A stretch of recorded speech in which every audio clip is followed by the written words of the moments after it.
Lady Constance Ashburn placed the folded special license on the writing desk and said, perfectly calm, that Evangeline would be married to the stable boy before the clock struck 6.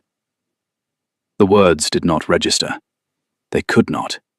Evangeline's eyes caught on the parchment, on the cramped legal script, on the wax seal already broken, on her own name, written in a clerk's hand beside another name she did not recognize.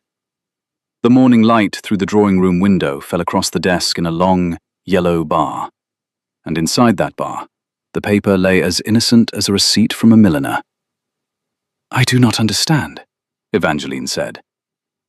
"I think you understand perfectly." Her stepmother was smiling. The smile did not move above her cheekbones.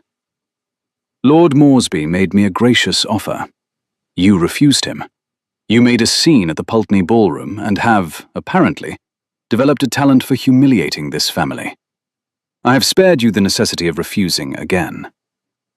"By—" Evangeline's throat closed. She forced it open. "By marrying me to a servant.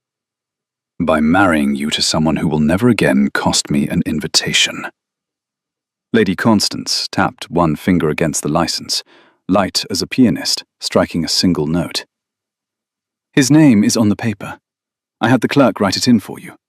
The village priest will arrive at the chapel at 5:30. You will be dressed. You will be punctual. You will, at last, be useful." Evangeline stood very still.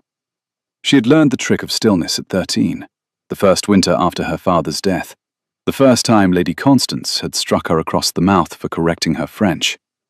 Stillness had been the only currency she had. She spent it now like a woman counting out the last of her coins.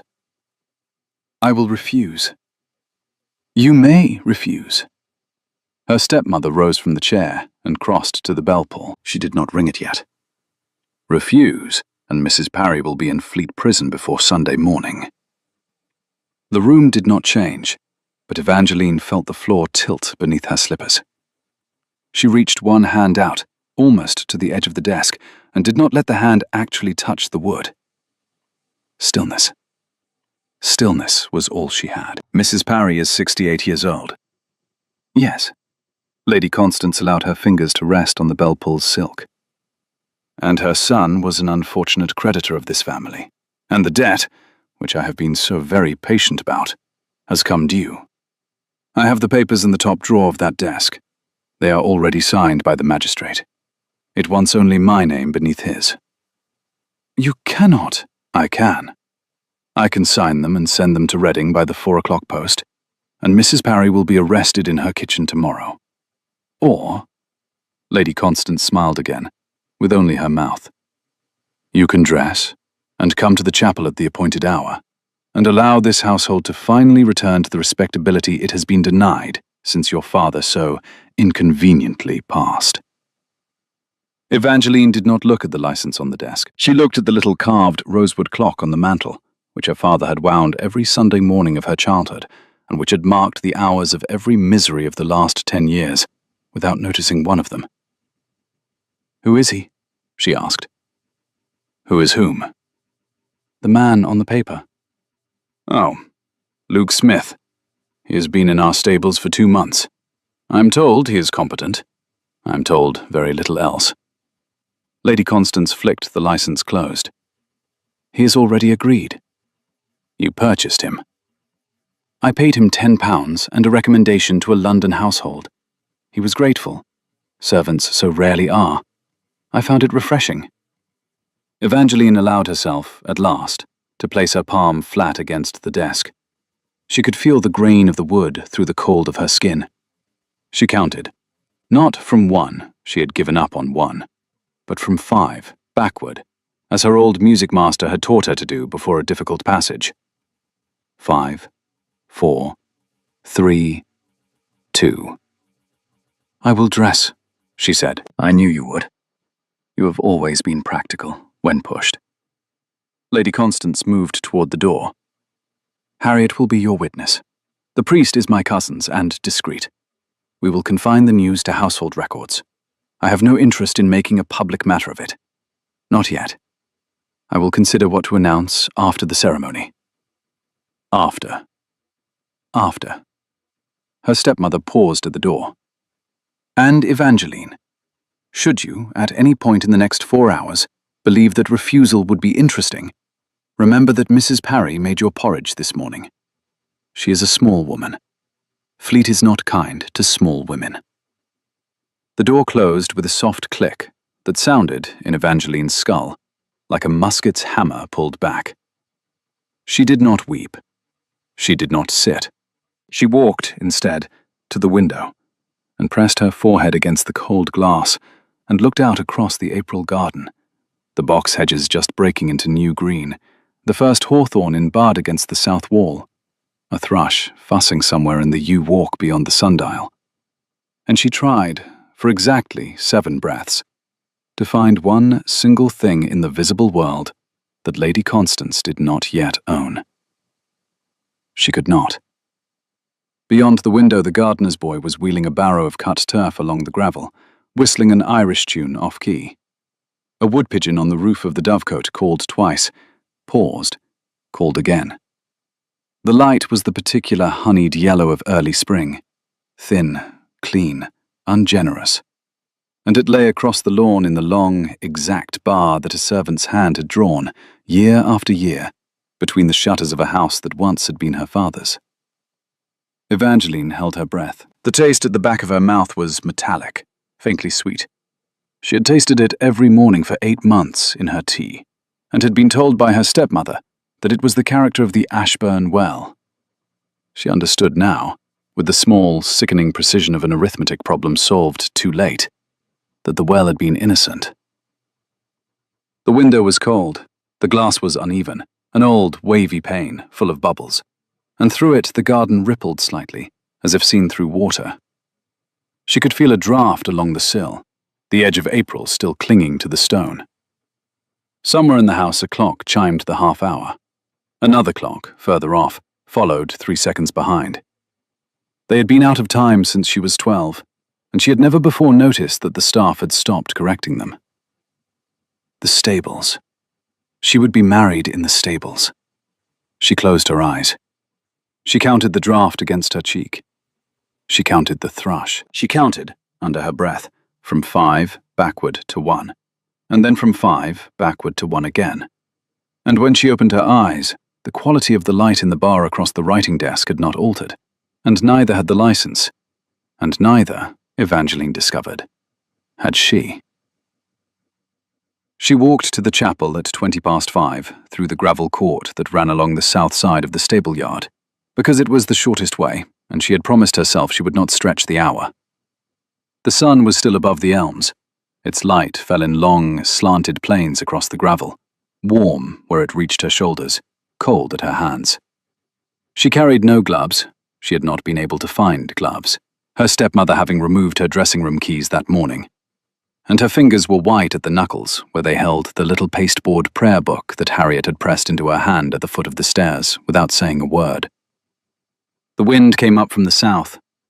It smelled of wet earth and hawthorn, and, when she passed the stable door, of hay and warm horse, and the particular sweet, sour warmth of a yard that had been worked in since dawn. A crow clapped out of the elms and beat low across the garden toward the orchard. A bucket clanked somewhere inside the stable. The gravel crunched small and clean beneath her slippers, thin leather slippers, unsuited to gravel, which her stepmother had laid out for her with the particular cruelty of attention to detail. The stable door stood open. She did not mean to look inside. She looked. A man in shirt sleeves was rubbing down a grey mare with a twist of straw. He had his back to the yard. His sleeves were rolled to the elbow. His forearms were brown from the weather and threaded with the quiet muscle of someone who did not perform his strength for company. The mare was Steadfast, Evangeline's own mare, supposedly sold last October to a dealer in Newbury, supposedly gone. Evangeline stopped in the doorway before she had decided to stop. The man straightened. He turned. He was younger than she had expected, and taller. His dark hair was damp at the temples. He had been at work for a long time. He had a strong jaw, clean-shaven, and a mouth set in a line that was neither sullen nor eager.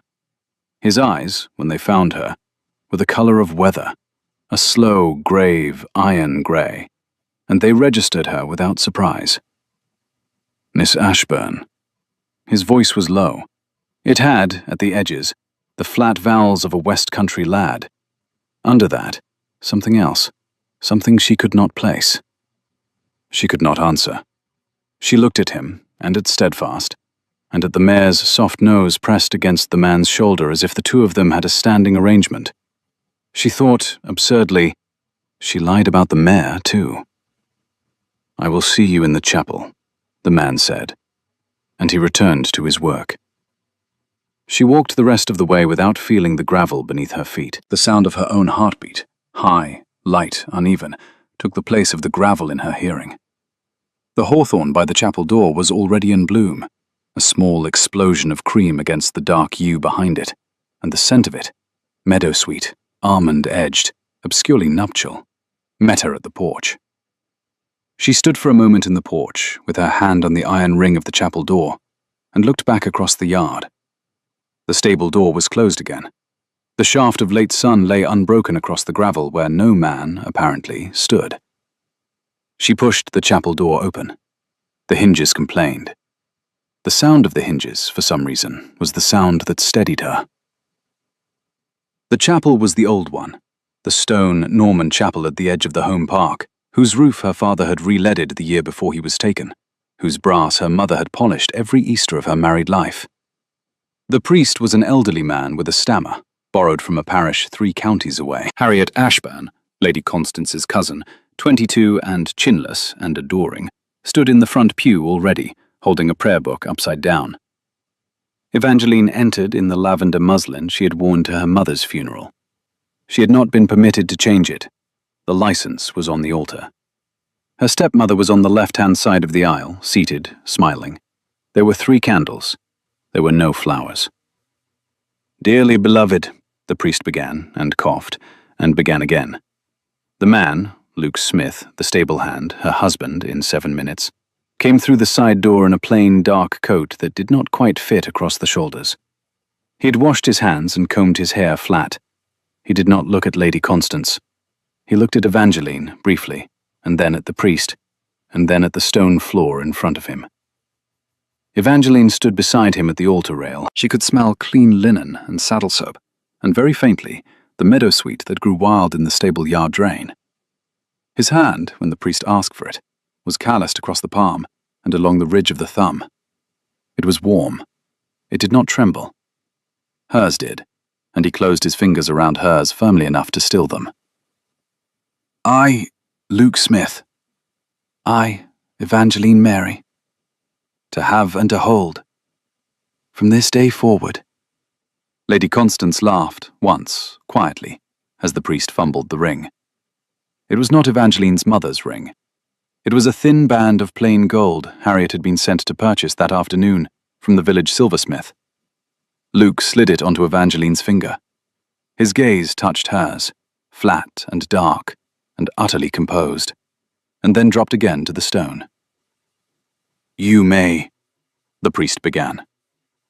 "No," said Lady Constance pleasantly. "That will not be necessary." Luke did not move. Evangeline did not move. The priest mumbled the rest in a single breath and signed the register with a hand that shook more than Evangeline's had. It was done. "The cottage," said Lady Constance, rising. "By tradition. Harriet, walk our bride as far as the yard. Mr. Smith knows the way." The groom's cottage was a single stone room at the southwest corner of the stable yard, whose thatch sagged, whose chimney was crooked, whose door had sprung at the hinges sometime during the last rain. A tallow candle burned on the chest, throwing a small circle of buttery light across the flags, and casting long, leaning shadows up the whitewashed walls. A narrow iron bed was pushed against the far wall beneath the only window, and on the bed, someone, Harriet probably, smirking, had turned down the coverlet and laid a sprig of hawthorn across the pillow. The sprig was still fresh. 2 white petals had fallen onto the linen. The air smelled of cold stone and old smoke, and faintly, of the horse harness oil that had been kept in the cottage for the last 10 years. A single joint of ham hung from a hook in the ceiling, wrapped in muslin, forgotten. The floor had been swept, but only recently, and in the far corner, a small damp patch on the flags marked where a kitchen maid had been hurried over her work. The single window was narrow, set low, and admitted the last blue of the April evening in a thin band across the foot of the bed. Evangeline entered first. Luke closed the door behind them. He did not lock it. He did not look at the bed. Evangeline turned to face him. She had been practicing the sentence for the last hour in her head. "I will not sit." His voice was not low now. It was not country flat. It was the voice of a man who had given orders to other men and watched them obey. She blinked. She did not, for a moment, understand what language the word belonged to. "Sit, Evangeline. On the edge of the bed, please. I need to look at you." She sat, because the command was given with too much precision to refuse. He did not sit beside her. He knelt. He took her left hand, the one with the cheap new ring on it, and rolled the wedding dress sleeve back to her elbow. His fingers found the pulse at her wrist. His thumb pressed, lightly, against the inside of her forearm, checking the color of the vein. "Your pulse is too slow," he said. "Your pupils are dilated. You have a tremor at the thumb. Have you been sleeping?" "What?" "Have you been sleeping, Evangeline?" "No, badly, for months." "Since you returned from Bath?" It was not a question. She stared at him. Look at me." He did not raise his eyes. He was still watching the pulse in her wrist. "Your stepmother has been putting foxglove in your tea. A small dose, not enough to end you. Enough to keep your heart slow and your head foggy and your will pliable. I began swapping the tin in small increments a fortnight ago, and in full this morning. You have been drinking chamomile and chamomile alone since the small hours of today. In 72 hours, you will be entirely clear." She tried to draw her hand back. He let her. "Who are you?" He rose to his full height at last. The stoop of the stable lad was gone from his shoulders. She had not seen this before, because she had not been permitted to see him at all, nearly half a foot taller than she was. He stepped back from the bed to give her space. He clasped his hands behind him at parade rest. The plain, dark coat that did not quite fit him was suddenly the only uniform that made sense. "My name is Lucas Edmund Winterbourne," he said. "I was christened at the cathedral at Salisbury on the 11th of October, 1796. My father was the 9th Duke of Winterbourne. He was taken 4 years ago. I am the 10th. Her hand fell into her lap. The candle guttered. A thin gust of wind found its way under the sprung door and moved the flame sideways. The room's shadows leaned and righted themselves against the whitewashed wall. Somewhere in the stable yard, a horse shifted its weight against a wooden partition. The cottage chimney, cold and unused, exhaled a quiet breath of soot that fell, almost imperceptibly, onto the stones of the hearth. "Your Grace," he said, quietly, looking at her. "I apologize for marrying you in a false name. We can correct the register when you are well enough to stand, and to answer questions about whom, precisely, you consented to marry.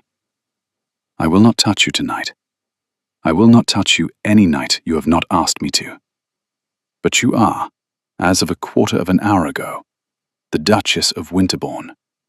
And I thought you ought to know before your stepmother's next dose of tea arrives in the morning." Evangeline could not speak. Every thought she had ever had about her own future collapsed inward, quietly, like a house folding into its own chimney. She had known, within the last hour, that she would be a stable boy's wife. She had known, within the last 30 seconds, that she would not.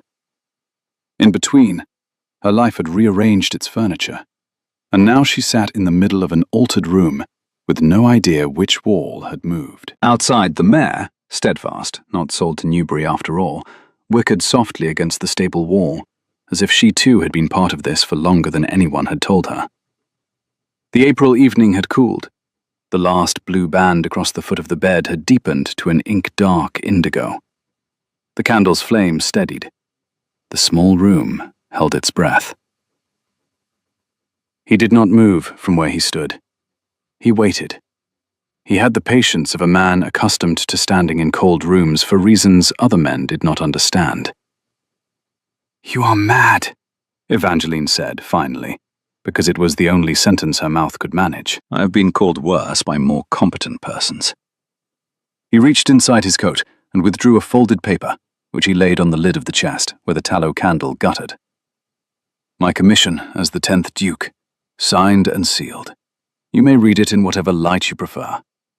I would offer you better light, but the cottage has none, and the candle is mine."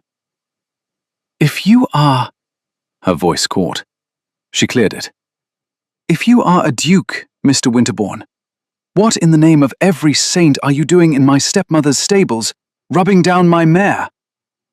"Your mare." Something warmed briefly at the corner of his mouth, and was gone. "I wondered when you would notice." "Answer me." "Blackmail," he said. The word dropped between them like a stone into a well. "Your stepmother has in her possession a letter."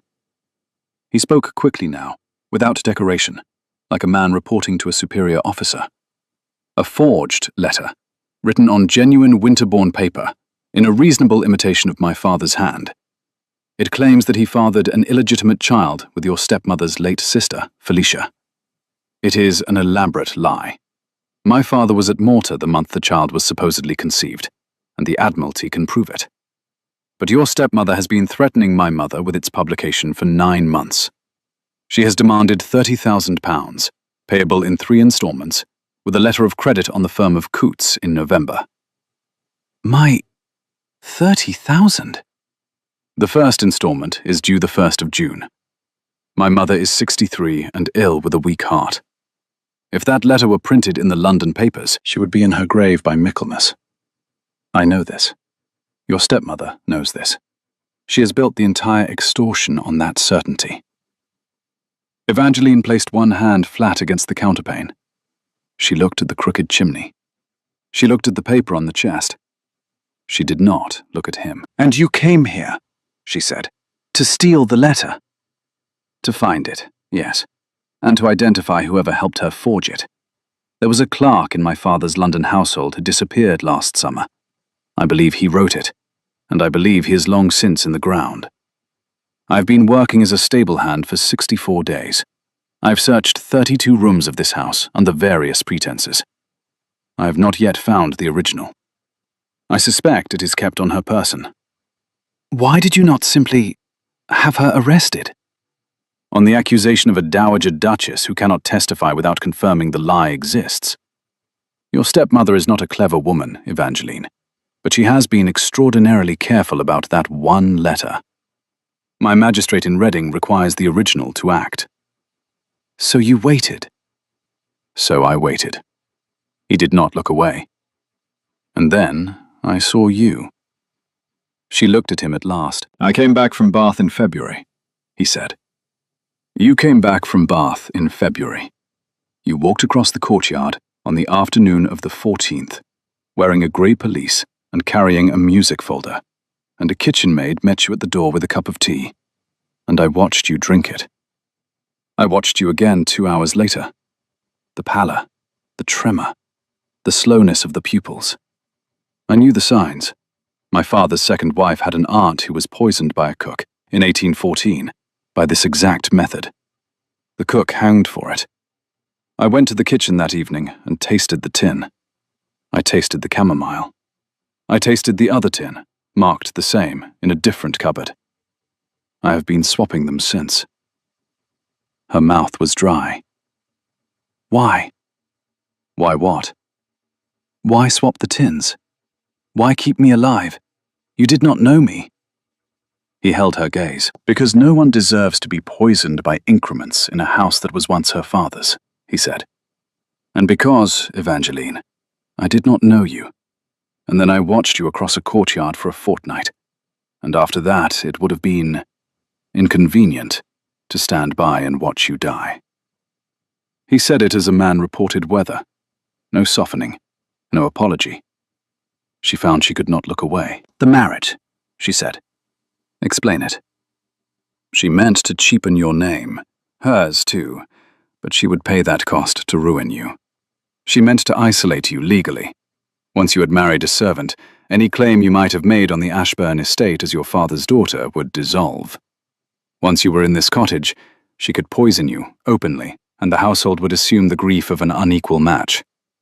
I could not stop her announcing the match. She had the license by noon yesterday. But I could volunteer. For £10 and a character recommendation.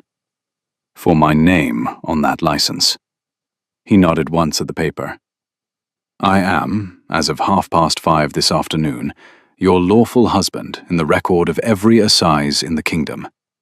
I am lawfully on these premises. I am lawfully responsible for your safety.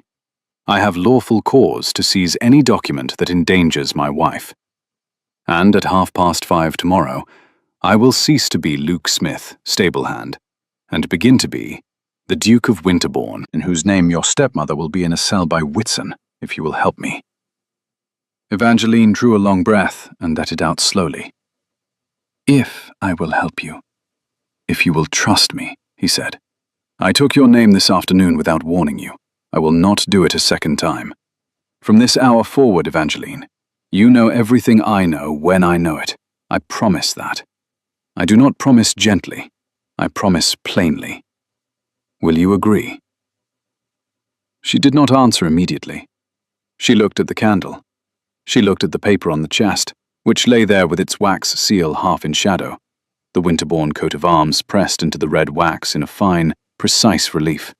A stag, a mullet of 6 points, the motto she could not quite read at this distance. She looked at the man who had been a stable lad that morning, and was now, somehow, a peer of the realm, standing in a crooked cottage at the edge of her stepmother's yard, waiting for her verdict. She looked at the calloused ridge across his thumb, and at the set of his jaw, and at the way he held himself at parade rest with his hands behind his back. The way a commanding officer holds himself when he has finished his report and is awaiting the verdict of his court-martial, knowing that the facts are on his side, and that facts are not, as a rule, persuasive against a hostile room. The room was not hostile. The room was only very quiet. The little fire she had not yet noticed, banked in the hearth, shifted and settled in a handful of orange embers. She began to ask her questions in the plain, flat order she had been taught to ask them as a girl, one at a time, each a single word. The mare, her nurse, the tea. He answered each in kind. Steadfast was hers. He had paid £2 for the mare in December, and kept her at a farm outside Reading while he established himself at the house. Her stepmother, Lucas observed, did not recognize horses so much as the prices they fetched. Mrs. Parry was alive, and not yet in the hands of any magistrate. He had not known of the fleet threat until her stepmother had made it aloud through the drawing-room window that afternoon, a window past which he had been walking every hour since breakfast. And he would have the old woman out of the house by tomorrow night, safely conducted by a man in Reading whom he trusted with harder errands than this one. The morning's tea was safe. He had switched the tin at breakfast when the kitchen maid took down the urn. As for his own sleeping arrangements, he gave them plainly. On the floor, on my coat, beside the door. You will lock the door behind you in the morning when you walk back to the house. You will behave, tomorrow, and for as many days as are necessary, like a woman who has been beaten into a mésalliance and is walking through her own disgrace. That is the part you must play. I cannot act it for you. Can you? Evangeline looked at him, at the plain dark coat that did not fit, at the calloused thumb, at the grey, steady eyes, and she thought of every lesson she had taken in the last 10 years in the currency of stillness. I can act it, she said. Something in his shoulders eased by an inch. Then tomorrow, Your Grace, he said. We begin. She laughed then, a single, startled laugh. The first laugh she had produced since her stepmother had placed the license on the desk. Because nothing about the day was funny, and everything about the last hour was absurd. And the absurdity was, at last, on her side. Do not call me that, she said. Not yet. It is not a title I have earned. "You will earn it by Tuesday fortnight," he said. "I have watched you count your breaths when you were afraid. I have watched you keep your hand from trembling on the altar rail. You will wear Winterbourne as if it had waited for you. The question is whether Winterbourne will be worthy of you. And on that point, my reservations are exclusively about the Duke." She looked at him. The candle flickered. "Good night, Mr. Winterbourne." "Good night, Miss Ashburn." And he lay down, without further ceremony, on the stone floor beside the door, with his coat rolled beneath his head, one hand resting lightly on the hilt of a blade she had not seen him carry. She did not sleep until after the dawn chorus. When she did sleep, it was a sleep without dreams, the first such sleep in 2 years. In the morning she walked back to the main house alone, as instructed, and composed her face into the expression her stepmother would expect, a white-faced, trembling, shocked young woman who had endured the unendurable and would endure more of it before the week was out. It was not difficult to compose. Much of it was true. The house seemed different in the dawn light, as if some quantity of its hostility had thinned overnight. The front hall, black and white marble, a pair of grim portraits of Ashburn uncles who had fought Marlborough's campaigns, a long mahogany case clock that had kept perfect time under her father's stewardship and gained 11 minutes a day under her stepmother's, received her with its habitual cold. A maid, carrying a coal bucket, passed her on the back stairs, curtsied without meeting her eyes, and hurried on. A footman in the passage wished her good morning and looked at his shoes. The household had begun to understand that something had been altered by the wedding, though no one could quite have said what. Evangeline understood perfectly. Her name was no longer her own.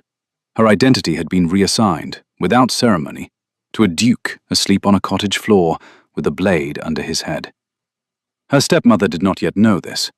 No one in the house knew this, except a steward with a key in his desk and the elderly ghost of Mrs. Parry who made bread in the kitchen and, Evangeline suspected, had known many things for many years that she had never been asked about. Lady Constance met her in the breakfast parlour with an air of critical satisfaction, the way a housekeeper surveys a freshly scrubbed fireplace.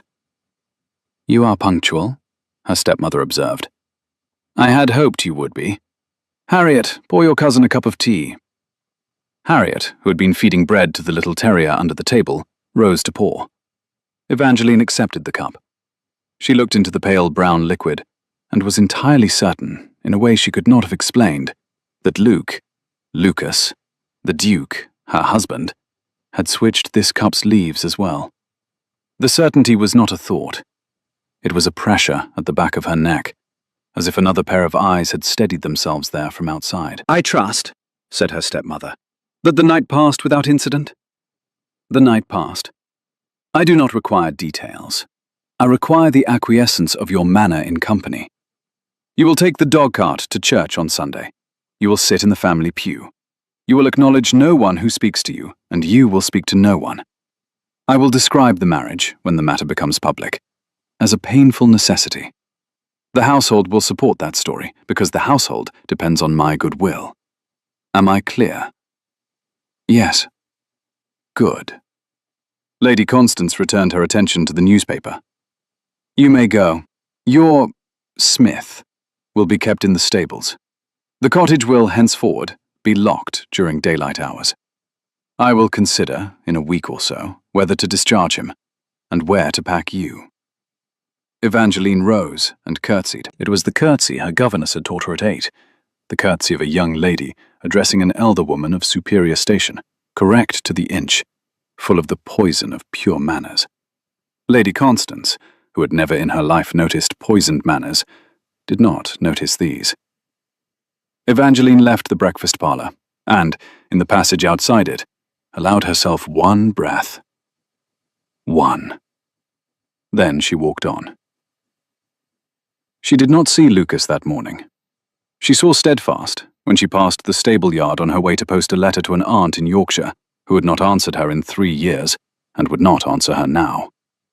The mare's nose pressed against her shoulder through the half door, soft and warm and damp at the nostrils. The mare's breath plumed white in the April chill. A single wisp of grey mane caught on Evangeline's lavender sleeve, and remained there after she had walked on. A small grey thread against the lavender that she did not at first notice, and then refused to remove. Evangeline put her face against the mare's jaw and breathed her in, the smell of warm horse and hay and, distantly, leather soap, and remembered that her father had brought Steadfast home in a snowstorm when Evangeline had been 14, slipping and cursing on the gravel, his face red, his delight ridiculous. He had paid 7 guineas for the mare, and had negotiated that price down from 11 by the simple expedient of making the Newbury horse dealer laugh. Evangeline had been standing in the doorway of the front hall in her nightdress when he arrived, her mother behind her in a red shawl, and her father had tramped across the marble in his wet boots and said, perfectly serious, "I bought you a mare, Eve, and she is neither beautiful nor fast, but she is kind, and if I have taught you anything, it is that kindness in a horse will outwalk speed by 4 miles to 1. She had been 14. He had been 49. He had had, she realized only afterward, a little more than 2 years. "I am glad he kept you," she whispered into the mare's neck. "I am glad one of us still has her." Behind the stable wall, 3 feet from where she stood, a grey-eyed man listened to that whisper, and carefully, deliberately, did not move. They met properly, as conspirators, not as bride and groom, on the 10th afternoon of the marriage, in the library. The library was a long, low-ceilinged room on the north side of the house, with 3 tall sash windows, a green baize carpet, a fire screen embroidered by her grandmother in 1798, and, along every wall to the ceiling, the unbroken spines of a collection that Evangeline's father had accumulated over 20 years, with more enthusiasm than discipline. Milton's next to novels, Gibbon beside a broken set of Hume, a 6-volume treatise on Italian drainage, shelved beside the poems of Cowper because, her father had said, both were essentially concerned with wetness. A ladder on brass rails ran the length of the south wall. A globe of the world, its Russian territory slightly flaking, stood in the corner under a bust of a Roman emperor who had, for reasons no one could recall, been labelled Dryden. The room smelled of old leather and cold ashes, and the beeswax her mother had used on the reading table. Lady Constance was at Reading, inspecting a new carriage horse. Harriet was out paying calls. The housekeeper was in the still room. Evangeline, who had been instructed to remain in her bedroom, had instead carried a work basket into the library and sat down at the table nearest the south window, with a half-pretended piece of embroidery. The window looked out over the rose walk, where the hawthorn of 4 days ago had fully unfolded now into untidy cream clouds. The primroses along the gravel had begun their second flush. A thrush, possibly the same thrush, was arguing with a robin in the yew. Evangeline drew 3 stitches of violent blue thread through a handkerchief her stepmother would never admire. At 2:15, Lucas came in by the garden door in his stable-hand's coat, closed it behind him, and dropped into the chair opposite hers without a greeting. He observed that she looked better. Her eyes were focused, he said. Her colour had returned to the right side of the spectrum. He glanced at the embroidery and informed her, evenly, that the stitching was extraordinarily bad. She agreed. It was intended to be extraordinarily bad, she explained. A competent lady's embroidery invited comment. Incompetent embroidery required none, and she had been practicing the incompetent variety for some years. He called her a menace, then corrected himself. She had told him not to call her Duchess in this house, and took the correction with the small, silent amusement of a man who accepted authority only when he liked its source. He leaned back in his chair. He did not lower his voice. No one could hear them. The passage door was closed, the garden door was closed behind him, and Lady Constance's gig would be audible 3 minutes before it reached the gate. He asked her then to tell him where her stepmother kept her private papers. In her bedchamber, in a walnut cabinet on the left wall with a separate key. The key hangs at her waist on a black ribbon. All of the papers. All the papers she touches frequently. There is a second set, household accounts, the older correspondence, in the steward's office. The steward is a Mr. Grimsby. He is an old man and honest. He will not open the office for you. Will he open it for you? Evangeline considered. He will open it for me tomorrow morning at 7, if I tell him I wish to inspect my father's ledgers. He was my father's man. He has been kept on as a concession. He resents her, quietly, as old men do. Good. You will inspect the ledgers. I will accompany you because the lady of the house has, unfortunately, been instructed to carry her embroidery in the presence of a male servant at all times, a humiliation her stepmother will find delightful, and which will excuse my presence anywhere you happen to walk. Evangeline smiled, without intending to. She looked down at the embroidery to hide the smile. She asked him what they were looking for in the steward's office. The older letters, he said. 9 months ago, Lady Constance had begun the blackmail, and 6 months before that, she'd begun acquiring fresh paper with a Winterbourne watermark, which could not have been bought locally. Someone in London had sold it to her. There would be a receipt, or a draft on her account, or a letter of introduction to a stationer. Her stepmother, Lucas observed, was not a careful woman in the long term, only in the short. And the cabinet in the bedchamber, Evangeline asked. That, he said, was the original of the forgery, and probably also the ledger of her other affairs. It was the room they broke last, because they could not break it twice, and he would like to be entirely sure he knew what was in it before he opened it.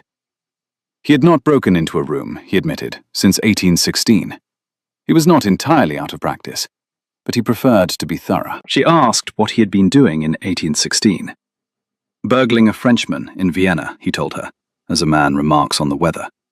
His country, he added, had very briefly required it. She said, slowly, that he was a spy. Her Grace, he corrected. He had been a spy for 3 years. Before that, he had been an officer. Before that, a Christ Church undergraduate. Before that, a boy. He had been, he said, an adequate version of all four, and he asked if she would care to question him further before they were interrupted. She asked him, quietly, whether he had a mother. He had already mentioned her, he pointed out. Evangeline asked anyway for her name. A look crossed his face, amused, surprised, a little wary. Her name was Cordelia Winterbourne. Dowager Duchess, 63 years old, kind, failing, easily frightened of public scandal, and not easily frightened of anything else. She did not know Lucas was here. She believed him in Scotland. When Evangeline asked what he would tell his mother, when at last he brought her home the letter, Lucas said only that he would tell her a clever woman had helped him find it. Evangeline dropped her gaze to the embroidery again. She set the needle and lifted it, set it and lifted it. She did not trust her mouth. Evangeline. Yes. The second thing I must tell you, and I tell it you because I promised I would tell you what I knew when I knew it. I found, yesterday evening, in the ledger of the back scullery account book, a line for a second tin of chamomile. The hand is your stepmother's. The line is dated the 15th of April. The 15th is in 3 days. Yes. For whom? For Mrs. Parry. He did not blink. She intends to silence her nurse on Saturday. Not for any strategic reason. I think she is simply tidying up. Mrs. Parry knew your mother. Mrs. Parry has been asking questions about the silver. Mrs. Parry is inconvenient. Evangeline's hand went still on the needle. She did not drop it. She did not gasp. She set it with great care down upon the linen, and folded her hands in her lap, and looked across the table at her husband. We remove her tonight. Tonight, he agreed. They did not speak of the plan in the library. Lucas went out again by the garden door. Evangeline returned to her bedroom by the servants' stair, the embroidery held before her like a shield. She passed, in the upper passage, Lady Constance's lady's maid, a sour woman called Mab, and did not meet the woman's eye. She sat on her bed and counted her breaths. 5, 4, 3, 2. Saturday. Foxglove. Mrs. Parry. 5, 4, 3. She did not weep, because weeping would have required her mouth and her lungs, and both of those were still full of the sentence, My stepmother intends to silence my nurse on Saturday, and Evangeline could not afford to waste any part of either on grief. She could grieve on Sunday. She rose at 9:30 that evening, when the house was quiet, dressed in her oldest riding habit beneath her nightdress, so that she might shed the nightdress quickly, and sat in the window with the candle out and the curtain drawn, and waited for the signal. The signal came at 11, a low whistle, thin as a woodcock's call, from the yew walk below the window. She went down the back stair. She did not take the candle. She did not take her prayer book. She took, instead, the small pistol her father had given her on her 12th birthday, which had lived for 8 years in a false bookback on the lowest shelf of her bedchamber bookcase, and which was loaded with shots small enough to blind a man and large enough to warn him. Lucas was at the yew walk. He was in plain dark clothes now, not the stable hand's rough coat. He was bareheaded. He looked at her once in the moonlight, at the pistol in her hand, at the habit beneath her cloak. Duchess. Do not call me that yet. I suspect I must, in the next 4 hours, form several habits that will not flatter the pretense. Come. Mrs. Parry is at the end of the rose walk. I slipped a note under her scullery door at dusk. 3 lines, the word foxglove, and the hour of 11, and my hand. She is frightened, and she is walking slowly. Give her your hand. Evangeline went. Mrs. Parry was sitting on the low stone bench at the end of the rose walk, wrapped in a shawl and a cloak and another shawl, clutching a carpet bag, breathing unevenly. When she saw Evangeline, she rose with the slow, resolute motion of an old woman too tired to weep. Miss Evangeline. Nurse?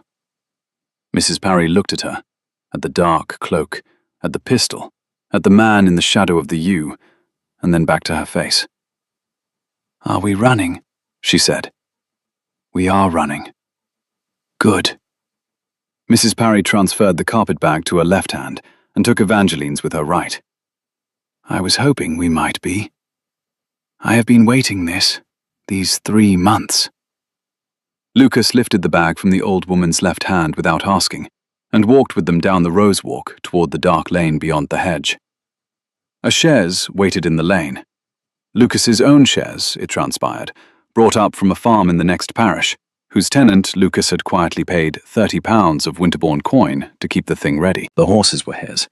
The driver was his, a silent man in a muffler, who nodded once to Lucas and did not look at Mrs. Parry or Evangeline. They drove west. The hedges closed around the lane, black ribbons against a pale moon, and the iron rims of the carriage wheels bit into the chalk ruts with a grinding hush that steadied into rhythm after the first mile. Inside, the chaise smelled of old leather and the lemon soap the tenant farmer's wife had used on the upholstery. A faint draught came through a warped window, carrying with it the damp green of April hedgerows, the sharper vegetal bite of bruised garlic mustard at the verge, the distant honeyed wet of cut hay in some field a mile off. A tawny owl crossed their path once, low and silent, a pale shape that was there and then was not. Evangeline counted the oats in the nosebag under her seat in blocks of 10 to keep from thinking of the morning.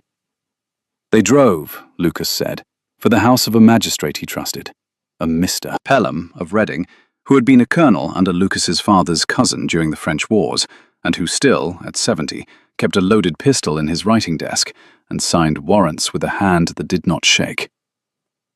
He will take your testimony tonight, Lucas told Mrs. Parry. You will not have to remember it later. You will only have to remember it once. Can you? I can, sir. I am not, sir. Then what, may I ask, are you? A duke, as it turns out. Ah. Mrs. Parry nodded gravely. Then I shall not be troubled by the matter, Your Grace, because a duke does not require me to approve of him, only to answer his questions. Evangeline, in the corner of the chaise, pressed her knuckles against her mouth so as not to laugh aloud. Outside the window, the April moon was pale. The hedges passed in dark ribbons. Mrs. Parry slept after the first hour, her head against Evangeline's shoulder, her hand, cold, very cold, wrapped around Evangeline's thumb like a sleeping child's. Lucas watched them both from the far corner. Evangeline thanked him, quietly, without looking at him. He observed, after a long moment, that she had not yet asked him a question. She would, he said, want to ask him why he had not told her, when he had discovered it the night before, that her stepmother had ordered the chamomile for Saturday.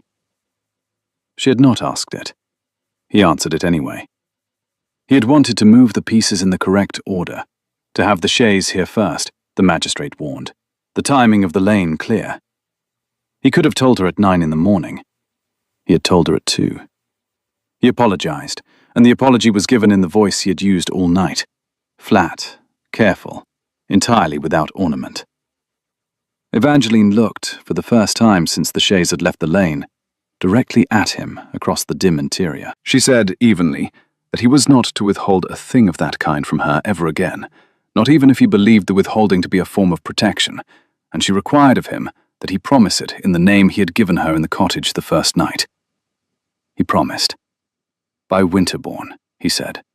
And he meant the thing, in the way a man who had once held an officer's commission meant promises of that variety. Quietly, without flourish, with the flat assumption that a word once given was simply a fact of the geography. She nodded. She did not speak for a long minute. Then, because the carriage was warm, and Mrs. Parry's head was heavy against her shoulder, and because the last 3 days had hollowed her out in a way that left her feelings very close to the surface, Evangeline leaned forward, only an inch, and said, "Lucas." "Yes." "I am glad you were the stable boy." He did not answer for long enough that she thought he would not. Then, very low, without moving from his corner, "So am I, Evangeline. So am I." Mr. Pelham received them in a flannel dressing gown at 2:30 in the morning, a bottle of port on one side of the desk and a Bible on the other, and Mrs. Parry made her statement for 2 hours and a quarter. She named dates. She named dishes. She named the apothecary in Reading from whom Lady Constance had bought the foxglove under the name of a governess who did not exist. She named the coachman who had taken her late master, Evangeline's father, on his last ride home from the London house in November of 1816, and she named the doctor who had pronounced the master's heart attack, and she said, without raising her voice, "I have wondered these 10 years, sir, whether he was lost by his heart or by his cup. I am not a clever woman, but I can count." Mr. Pelham wrote in silence for a long time. When Mrs. Parry was finished, he closed the book. "Your Grace," he said to Lucas, "I have sufficient for a warrant against her ladyship's person by Monday morning. I will require the original forged letter for the forgery count proper, and for the conspiracy count against her accomplices, the coachman of 16, the apothecary at Reading. The poisoning of the nurse alone would not convict a gentlewoman in this county without another living witness. 2 witnesses make it simple." "I shall have the letter," said Lucas, "before Sunday." "Before Sunday. I give you my word." "A duke's word will do." Mr. Pelham rose. "Mrs. Parry, you will sleep in my wife's dressing room for the remainder of the night. My wife is a tolerant woman and will forgive me for it. Your Grace, I assume, will return to his stables?" "He will." "Good luck, Your Grace." "Thank you, Colonel." They drove back in the first grey light. Evangeline sat beside Lucas now, Mrs. Parry left behind, warm, safe, one of Colonel Pelham's maids already rising to make her breakfast. And neither of them spoke for the first 3 miles. Then Lucas, who had been staring out the window at the hedges, turned and looked at her, and said that he was going to kiss her once before they reached the gate, and then he was going to put her back in her bedchamber and return to the stable yard, and the kiss was going to have to last them until all of this was done. Evangeline told him she had never been kissed. "Ah," he said, and in the pale first light of the morning, his grey eyes had gone almost silver, and he said he would try to be careful. She asked him, quietly, not to be careful. He was not careful. It was brief. It was warm. It was neither sweeping nor decorous. His mouth found hers, and stayed there for 4 heartbeats, long enough for her to feel the texture of his lower lip, the warmth of his breath, the faint taste of the peppermint mister Pelham had poured into his port, and which she had not expected. And then he drew back, slowly, as if he were memorizing her mouth the way one memorizes a street one may not walk down for years. "Put that somewhere safe, Duchess." "I shall not be able to put it anywhere at all." "Even better." The carriage turned in at the lane. He climbed out at the stable gate. He did not look back. Evangeline walked the last 100 yards to the house alone through the dawn light, the shot pistol a small weight at her pocket, her mouth still warm. The library was locked the next morning. Lady Constance had returned from Reading at midnight in a foul mood, and had required fresh tea and fresh linens and fresh grievances, and had ordered the library door locked after breakfast on the pretext that Miss Evangeline must not be permitted to exhaust herself with reading. The steward's office, however, was not locked. Mr. Grimsby had the key in a chain at his waist. Evangeline presented herself at the office door at 7, with Lucas in his stable hands coat 2 paces behind her, as the wife had been instructed to be accompanied by her menial husband at all public moments. And Mr. Grimsby, who had trained her in the Ashburn quarterly accounts when she was 15, opened the office to her without a word. "Miss Evangeline." "Mrs. Smith, now, I believe, Mr. Grimsby." "I shall not recognize that name, Miss Evangeline, if it is all one to you." "It is entirely one to me." "Very good. The older ledgers are in that chest. The letters, your father's private correspondence with his London solicitors, are in the cabinet on the left. I have been told not to open that cabinet. The key is in my desk, 2nd drawer, under the inkwell. I am about to step out to inspect the dairy. I shall be absent for precisely 40 minutes. Evangeline looked at him. He did not quite meet her gaze. "Mr. Grimsby." "Miss." "Thank you." "I have hoped, Miss Evangeline, that someone might begin to ask these questions. I am glad it is you." He stepped out. He closed the door behind him. Lucas went at once to the cabinet on the left. He had the lock open in under a minute. A twist of wire, a pressure of thumb, a soft catch. He did not speak. He had the air of a man at a task he had done many times before. He did not allow himself to be distracted by the room's contents, the late Viscount's pipes, the stuffed owl in the corner, the little watercolour of Evangeline's mother at 15 pinned above the mantel. He went to the cabinet, and opened the cabinet, and began to read. Evangeline watched his face. 4 minutes. 6.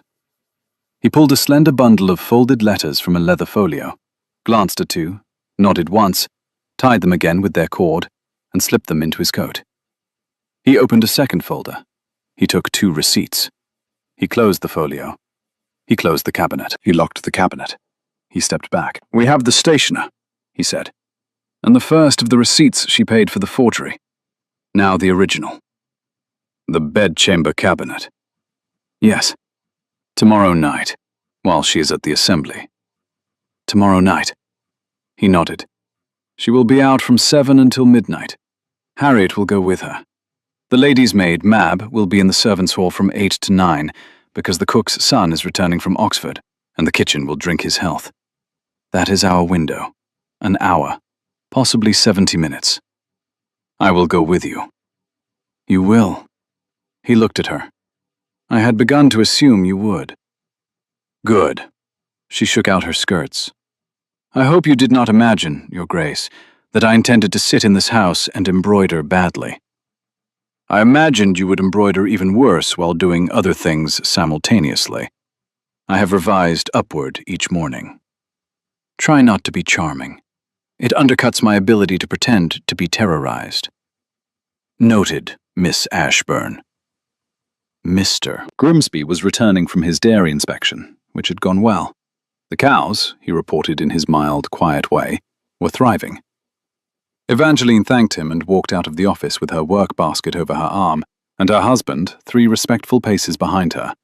And, in the passage, she let herself, 1 second, not 2, smile. which was a thing she had not done unattended in the house of her stepmother in a very long time.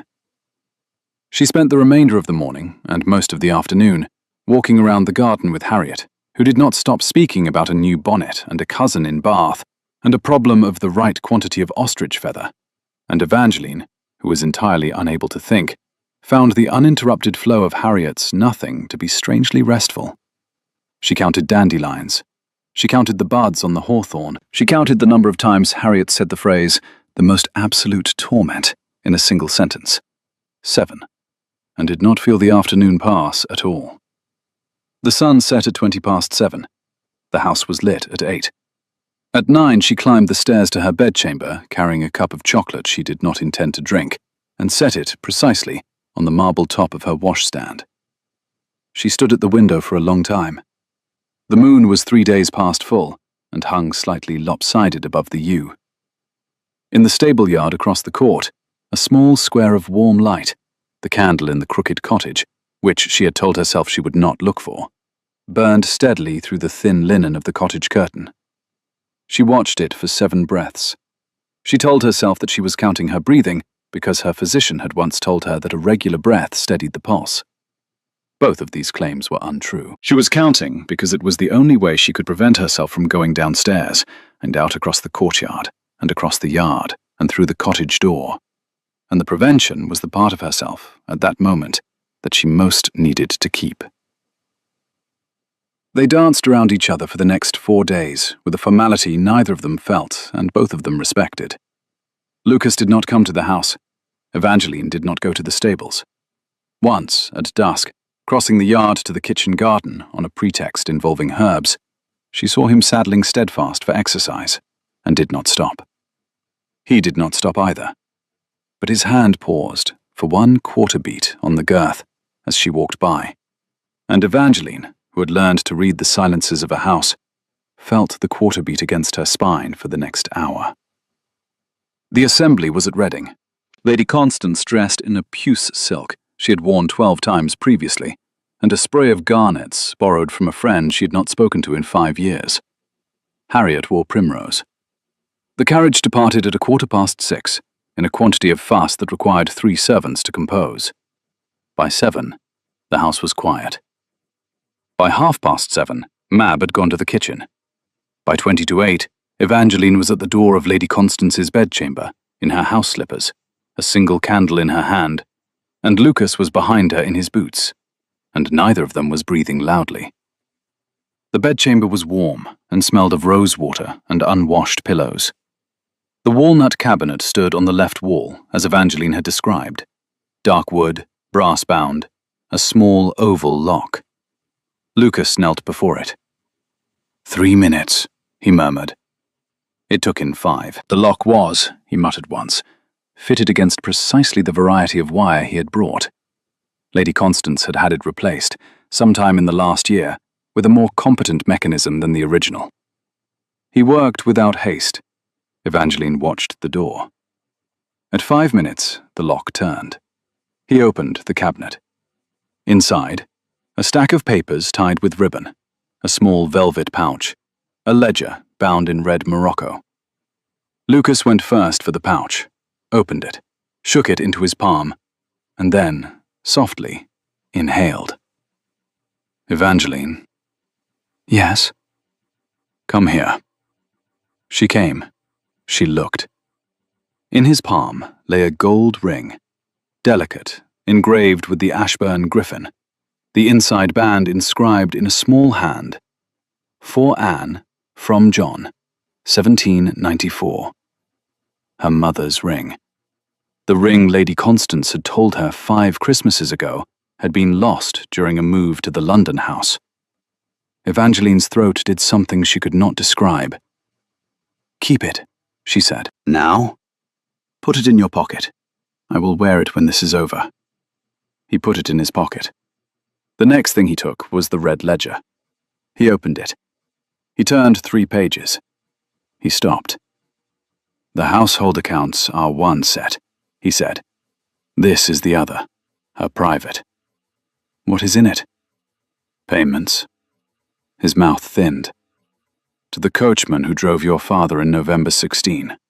To the apothecary in Reading. To the cook who served your father's last Sunday dinner. To a midwife in Oxford who would have been paid to attend and to testify to Felicia's supposed child, had the child been necessary. She has been buying people for 10 years, Evangeline. She has been buying them with your father's silver, and when the silver ran out, she was going to buy them with your name. Evangeline could not speak. He opened the third folder. He drew from it, at the bottom, a single folded sheet of paper, with a Winterbourne watermark faintly visible, and he read the first 2 lines of it, and his jaw set. The letter. The letter. He refolded it. He placed it in his inside pocket. He closed the cabinet. He relocked the lock. He rose. We are done. We are done. Can you walk? I can walk. She could, barely. They walked together down the back passage, down the servants' stair, through the dim kitchen passage, out across the yard to the stables. Lucas took her by the arm as they reached the door of the groom's cottage, and turned her to face him. Evangeline. Yes. Your stepmother will be home at midnight. She will go up to her bedchamber. She will find nothing disturbed. Tomorrow morning I will ride out with the letter and the ledger to Colonel Pelham. By tomorrow afternoon she will be under arrest. Do you understand? Yes. You will be in public when it happens. I want you in public. I want 36 witnesses in a room when your stepmother learns she is lost. I want no possibility of privacy or persuasion or convenient accidents. You will be at the county assembly tomorrow night. Harriet will go with you. I will arrange it. At the assembly? Yes. She intends to humiliate me there. She does. She will announce the marriage. She will produce the village priest. She will denounce you publicly in front of everyone in the county above the rank of yeoman, and she will demand an annulment on grounds of deception. She has been planning it for a week. I see. And in the middle of that denunciation, Duchess, I am going to walk in wearing Winterbourne dress and a Winterbourne signet, and I am going to identify myself to the assembly, and Colonel Pelham is going to follow me with the warrant, and the constable is going to follow him. Evangeline absorbed this slowly. You want her to begin it.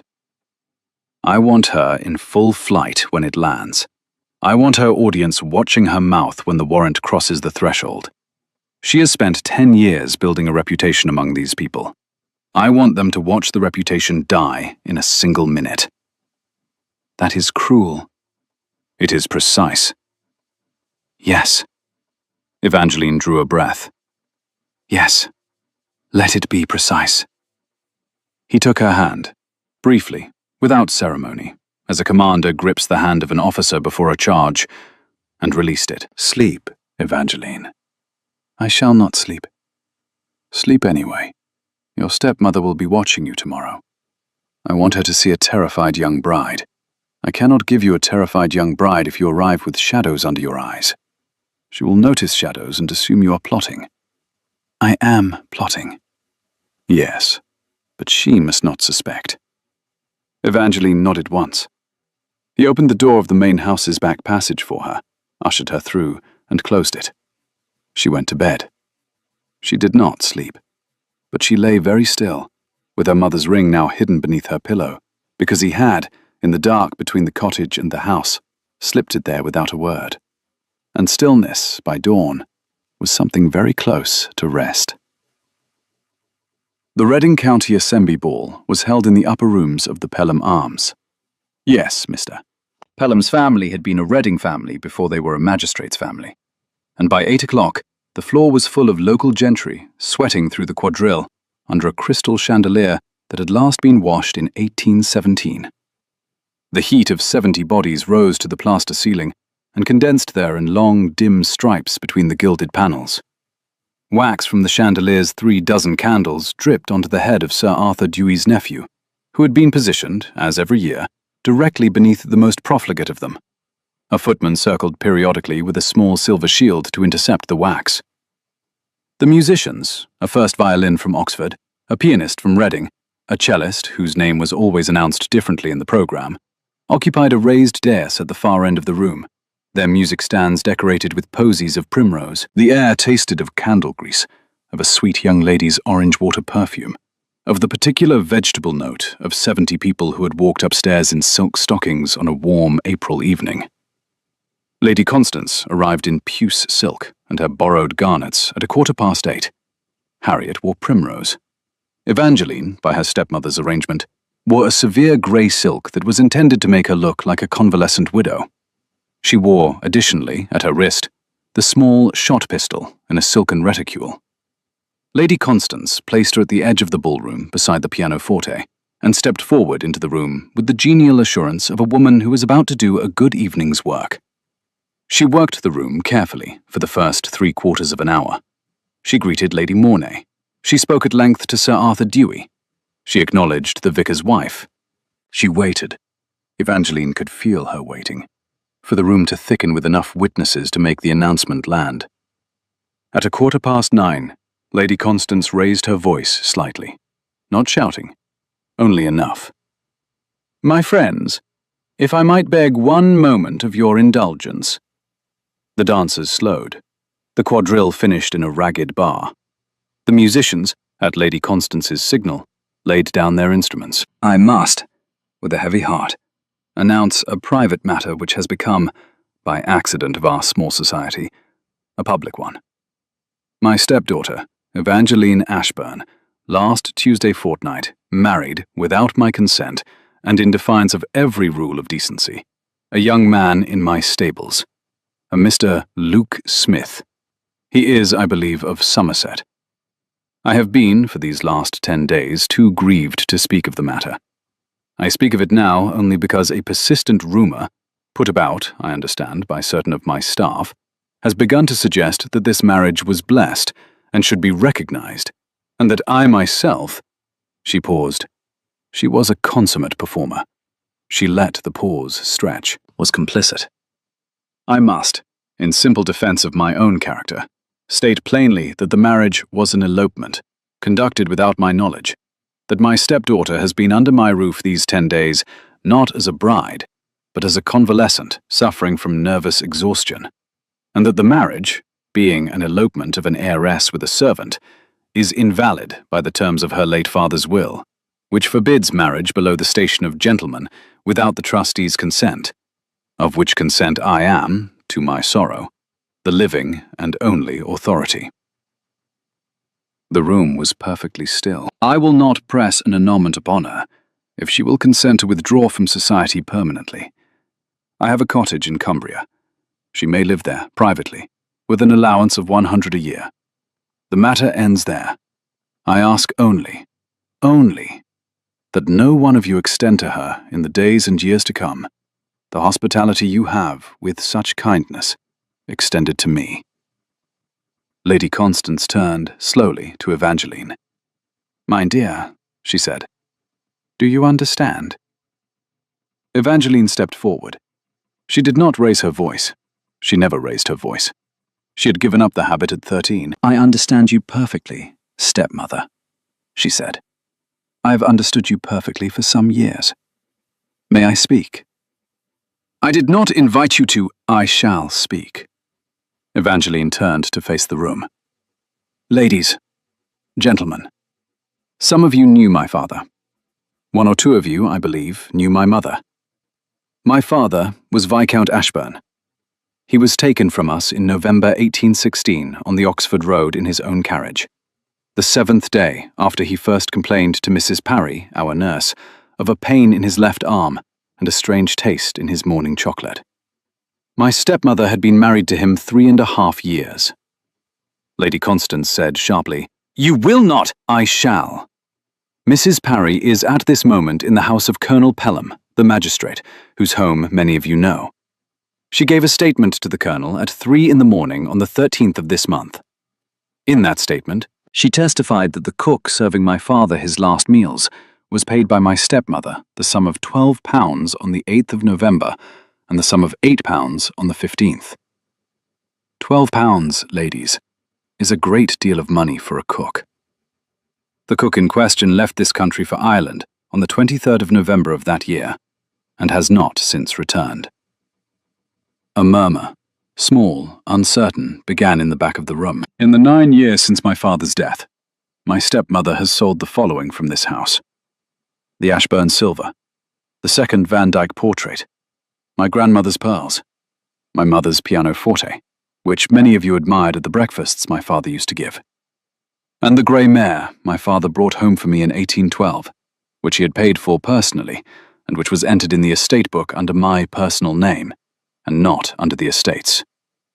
She has, additionally, in the last 9 months, attempted to extort £30,000 from the Dowager Duchess of Winterbourne by means of a forged letter which I have in my possession tonight. And she has, in the last month, attempted to poison me, slowly, with an infusion of foxglove in my morning tea. I have the tin. Colonel Pelham has my testimony, and that of Mrs. Parry. Lady Constance had turned, slowly, visibly, a colour very close to the puce of her dress. "This is," she began. This is a demented girl, ladies and gentlemen, who has—" "No," Evangeline looked at her. "This is the daughter of John Ashburn, and I would like, before I go any further, to introduce to you the gentleman I married on the 3rd of April in our family chapel, before the eyes of a priest and of my cousin Harriet, and whose name my stepmother intended, tonight, to use against me." She did not turn. She did not need to. The doors at the far end of the ballroom opened. Lucas walked through them. He was not in a stable lad's coat. He was in a blue evening coat of extraordinary fit, white breeches, a white neckcloth tied with a precision Evangeline had not been permitted to witness until this moment, and boots that had been polished by a valet. He wore, at his throat, the Winterbourne diamond, a stone the size of a robin's egg set in silver, which had been worn to every coronation since 1714. He wore, on the smallest finger of his left hand, the Winterbourne signet. He walked up the length of the ballroom. He did not hurry. He did not look at Lady Constance. He stopped in front of Evangeline. He bowed to her, a full, formal bow, deep, unhurried, and offered her his hand. "Your Grace." "Your Grace." He straightened. He turned, at last, to the room. "Ladies and gentlemen, I am Lucas Edmund Winterbourne, 10th Duke of Winterbourne. I married Miss Evangeline Ashburn in her family chapel on the 3rd of April, under a license, the drafting of which was paid for, with some difficulty, by her stepmother. I did so in the name of Luke Smith, because, at the time, I was employed as a stable hand in Lady Constance Ashburn's household, investigating a series of crimes which, thanks to my wife's cooperation and Colonel Pelham's patience, have now been fully established. Colonel Pelham is in the doorway behind me. The constables of Reading are in the passage behind him. Lady Constance Ashburn, madam, you are under warrant for the poisoning of Viscount Ashburn in 1816, the attempted poisoning of Miss Mary Parry on the 15th of April of this year, and the forgery of the Winterbourne letter. I suggest that you cooperate. The room is full, and you would not enjoy the further indignity of a chase." Lady Constance drew breath to answer. She did not. Colonel Pelham, the magistrate, appeared at the far doorway in a dark coat, cleared his throat, and began to walk down the line of the ballroom with the measured pace of a man who had arrested more competent criminals than this one, and would arrest more after her. Lady Constance sank, white-faced and stiff-spined, into a chair that Sir Arthur Dewey, without looking at her, pushed forward with his foot. Harriet Ashburn fainted on the primrose satin. No one caught her. She landed softly. The constables took Lady Constance out by the side door at 9:47, according to the clock above the orchestra, which Evangeline watched with a fixity she did not know she possessed. When the door had closed, there was a silence of perhaps 3 breaths. Then Sir Arthur Dewey, who had known Evangeline's father, turned to the orchestra and said in a voice of unruffled command, "A waltz, please." The musicians, dazed, obedient, lifted their instruments. Lucas, who had not let go of Evangeline's hand, now offered her his arm. Your Grace. Your Grace. They walked out onto the floor. He danced, Evangeline discovered, exactly as he did everything else. With competence, without flourish, and with a focus upon his partner that made the rest of the room irrelevant. His hand was steady at her waist. His other hand cradled hers, as carefully as if her bones were made of the crystal of the chandelier. Halfway through the second circuit, he murmured, against her temple, "If you faint, Duchess, I shall be very disappointed." "I have no intention of fainting. Harriet has claimed the privilege for us both." "I noticed. I shall remember her sacrifice." "Lucas." "Yes?" "I have not thanked you." "Nor should you. You owe me no thanks for removing a murderess from your breakfast table. You owe me a great many discussions about the next chapter, which may be more difficult to negotiate than this chapter has been." "Difficult?" "I live in Wiltshire. My house contains, among other inconveniences, an aged mother, a library of 32,000 volumes, a staff of 60, a steward whose disapproval of me is expressed daily in the shape of his eyebrow, and a kitchen cat who will reject you for 6 weeks before forgiving you.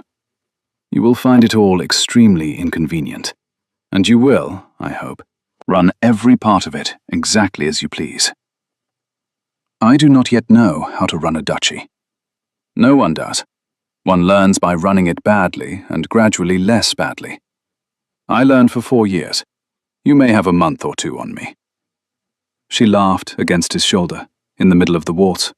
The chandelier, the watching ladies, the departed stepmother, all of it receded to a soft hum. "I shall want to read your library." "I assumed you would. I have prepared a chair with a very good lamp." "I shall want Mrs. Parry installed in the housekeeper's wing." "Already arranged." "I shall want Steadfast in the east paddock." "I've had the paddock fenced since January." She pulled back a fraction to look at him. "Since January?" "I have been, Evangeline, cautiously optimistic since January." The waltz turned. He brought her close again. His breath was warm at her ear, and at 10:15, on the 17th of April, in the upper assembly rooms of the Pelham Arms in Reading, the new Duchess of Winterbourne said something against her husband's shoulder that no one in the room could hear, and the Duke, after a considered pause, in the middle of the floor, in front of 62 witnesses, lowered his head and kissed her, precisely, and once, on the temple, like a signature. They did not go back to the Ashburn house that night. Lucas had taken rooms at the Pelham Arms, 2 suites joined by a private sitting room, because the Duke of Winterbourne could not afford to be seen to occupy his wife's room in public before the society that had, 3 hours previously, believed her an impostor. Propriety had to be performed for 6 weeks at least. Then it could be returned to the attic, in which the Duke habitually kept it. Evangeline sat in the sitting room in her grey silk, her hair half down, her slippers off, her feet drawn beneath her on a silk-covered settee, and drank a small glass of brandy Lucas had poured for her without asking. The fire had been laid an hour earlier by a chambermaid who had curtsied 5 times on her way out of the room. The coals had settled now into a deep red glow, and the copper bed warmer by the hearth caught the firelight like a second, smaller sun. A single lamp on the card table threw a circle of amber onto the blue wool of the carpet. The sash of the window had been left open a hand's breadth. Through it came the small, cool sound of the April town. A carriage on the high street, a dog under a stable door, a church bell chiming 1/4 midnight, with the particular slow dignity of a country town going to bed.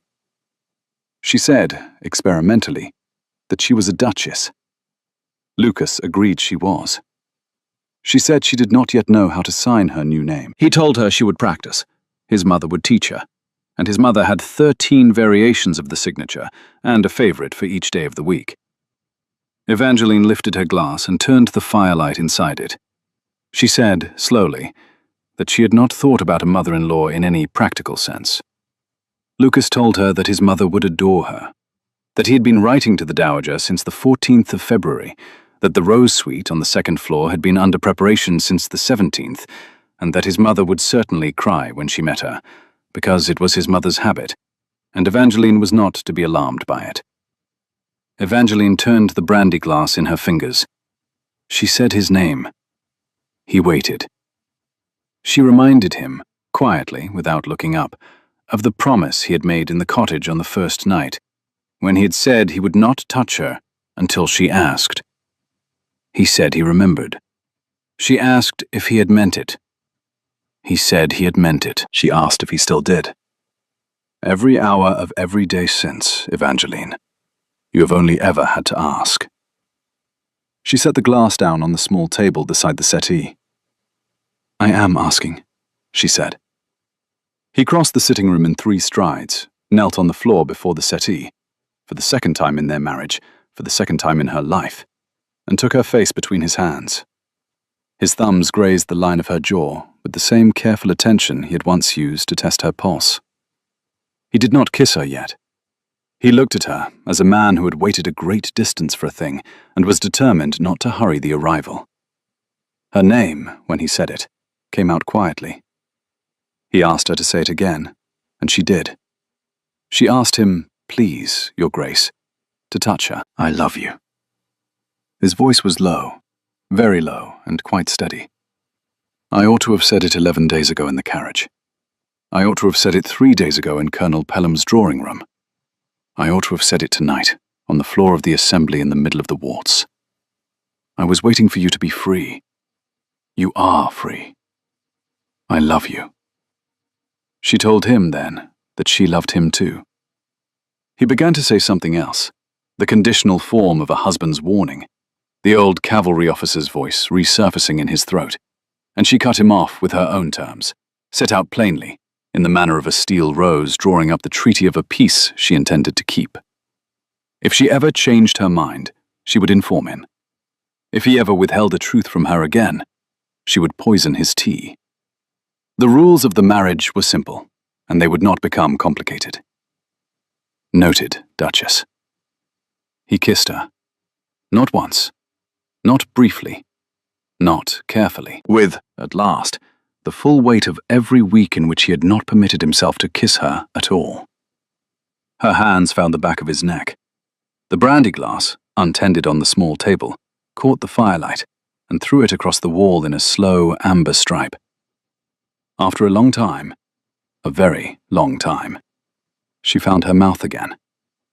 She said his name into the hollow of his shoulder, and, when he made a small, inquiring sound against her temple, she told him, quietly, that she did not know how to be a duchess. He drew back at that. His hand was warm against her cheek. His voice had, she noticed for the first time, gone, at the edges, slightly rough. She had been being a duchess for 11 days, he told her. She had been being a duchess since she was 13. She counted her breaths when she was afraid. She refused to lower her voice and refused to raise it. She embroidered badly on purpose and rescued old women from murderers in her nightdress. She was, he said, in every bone of her body, the Duchess of Winterbourne. The name caught up. It always did. It had taken him 4 years. She would take 5 minutes, because she was cleverer than he was, and had always been. He asked her then, very plainly, to come to bed. She came. 6 months later, on a morning of late autumn, when the beech leaves in the Winterbourne Park had gone the colour of her wedding ring gold, and the first frost was on the stable yard cobbles, Evangeline stood at the kitchen door of the restored Ashburn house in working dress and muddy boots, watching Mrs. Parry take a loaf from the oven. The kitchen had been, 6 months ago, a cold grey room with a tin kettle and a single unlit range. It was now a warm yellow room with 2 ranges, a copper pan rail, a proper salt box, and a wooden rack above the dresser on which 12 of Mrs. Parry's loaves cooled each morning for the estate workers. The flagstones had been relaid. The great beam across the ceiling, oak, blackened, sagging in March, had been jacked up by a cheerful pair of carpenters in June, and now ran level, hung with drying bundles of rosemary and sage and thyme. 3 whitewashed walls had become 4 whitewashed walls. A window that had been boarded over for 5 years had, on a warm morning in July, been reopened to the kitchen garden. Light fell now through diamond-paned glass onto the scrubbed pine table in a pattern that shifted with the wind in the apple tree outside. The apple tree was bare this morning. Its small, hard fruit had been gathered 10 days earlier and now filled 3 barrels in the cellar. A robin worked the frost-softened earth at its roots. The kitchen smelled of warm bread and the lavender Mrs. Parry kept in a green stoneware jar on the dresser because, she said, a kitchen without lavender was not a kitchen, merely a room in which one happened to cook. That is an astonishingly competent loaf, nurse. It ought to be. I've been making loaves in this kitchen since 1796. It would be a disgrace to the institution if I had not, in 30 years, learned. You are in a very good temper this morning. I am. I shall be in a poorer temper after luncheon, when your husband will no doubt wish to discuss Italian drainage again. He wishes to discuss drainage everywhere. It is his favourite subject, after horses. Yes. Mrs. Parry set the loaf on the board. I have noticed, Your Grace, that he is happiest in low boots and in a stable. One would not expect it of a duke, but one would expect it of you.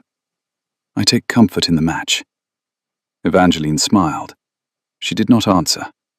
She took down the chamomile tin from the shelf, a tin that now contained nothing but chamomile, because the foxglove tin had been surrendered as evidence at the July assize, and measured out 2 spoons into the pot. 2 cups.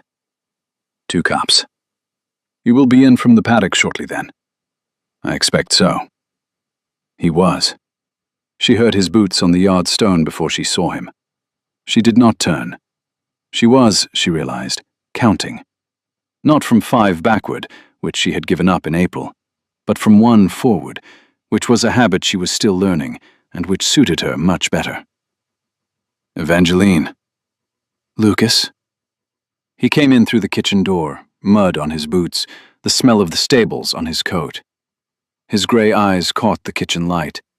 His hand, the one she had memorized 11 days into their marriage, and had not since stopped memorizing, closed around her waist as he passed, light as a reminder. Steadfast fold.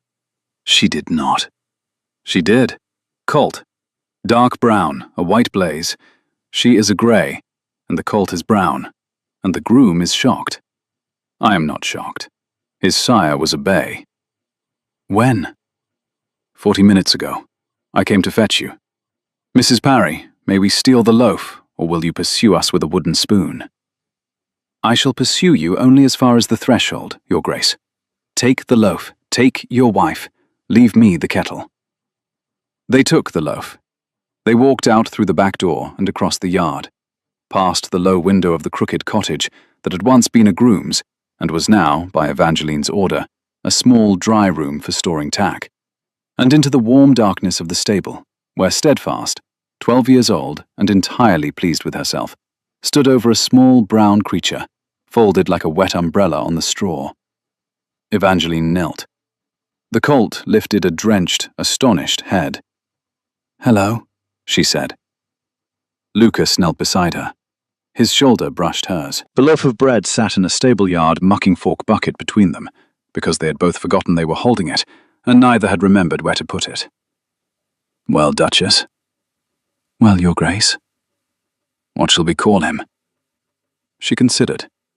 She looked at the colt, and then at her husband, at the grey, steady eyes, at the calloused thumb resting light on the stall rail, at the man who had once rubbed down her mare in shirt-sleeves and said, without surprise, "Miss Ashburn."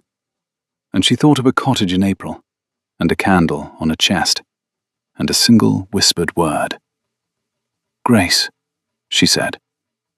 Lucas laughed, quietly, in his chest. A laugh she had heard 6 times now, and was in no hurry to stop hearing, and did not, for once, have the last word. If this story kept you company to the end, leave me 1 line in the comments, just the moment you exhaled, the moment you knew she'd be all right. I read every one of them, and if you'd like to stay for the next fire, the next cottage, the next Duchess, the bell below is warm, and I'll light another candle on Friday. Good night, friends.